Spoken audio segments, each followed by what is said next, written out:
कपड़े लाया, कपड़े लाया, सुबह सुबह गली में बोला। धोबी आया, मैंने कपड़े इकट्ठे किए, बाल्टी भर के पानी, साबुन डाला, झाग बनाई, मेहनत से की सबकी सफाई। धोबी आया, सफाई का पैगाम लाया, लाया पहले पीले सफेद कपड़े, चमके दमके प्यारे प्यारे।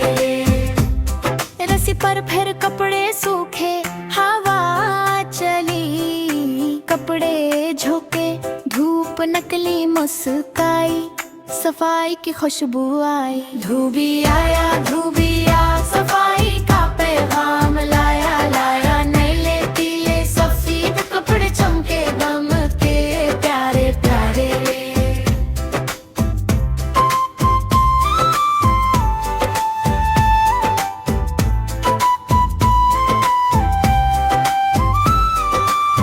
तैयार हुए जब सूखे,